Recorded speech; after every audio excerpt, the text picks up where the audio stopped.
Tamiim bin Mohamed Al-Thani sidoo kalena loogu yeero Sheekh Tamiim wuxuu ku dhashay magaalada Dooxa 3 Juun 1980. Wuxuu 1998 ka qalin jabiyay Akaadimiyadda Ciidan ee Sandhurst oo ay maamusho boqortooyada Ingiriiska. Bishii August 2003 wuxuu noqday dhaxal sugaha koowaad iyo taliye ku-xigeenka ciidanka hubeysan ee Qatar. 25 Juun 2003 asigoo ah 33 jir ayuu noqday amiirka Qatar kadib markii uu aabihiis ka tanaasulay kursiga, sidoo kalena ku baaqay in la mubaayacoodo wiilkiisa.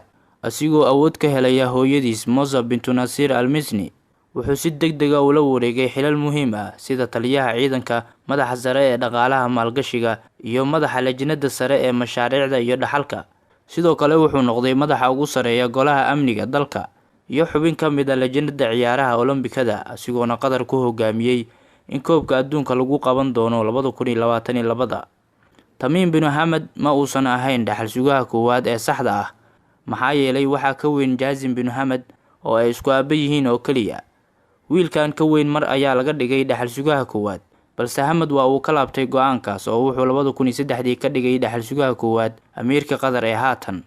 Aabihiis Mohamed wuxuu xilka kula wareegay 1995 Afgambi aan dhiig ku daadan, waxayna markaasi kadib isku bedeshay dowladan yar isha gaaska dareere ee caalamka.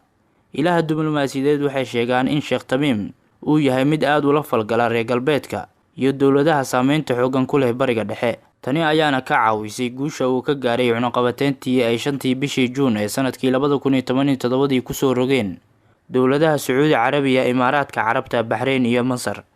Wuxuu guursaday 3 dumar ah. 2005 wuxuu la aqal galay Jawaahir oo ah gabar uu dhalay Hamad bin Suhaim Al-Thani, waxayna u dhashay 3 caruur.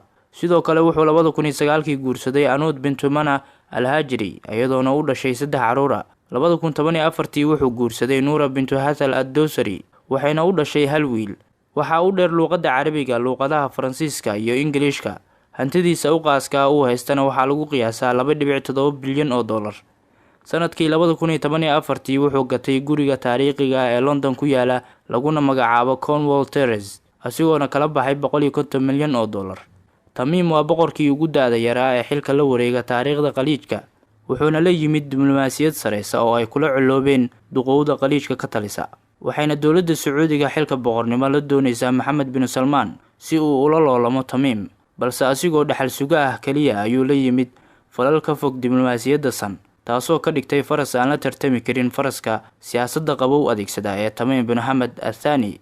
Fadlan haddii aad daawada ku cusub tahay channelka subscribe saar si aad ula socoto muuqaalada kale.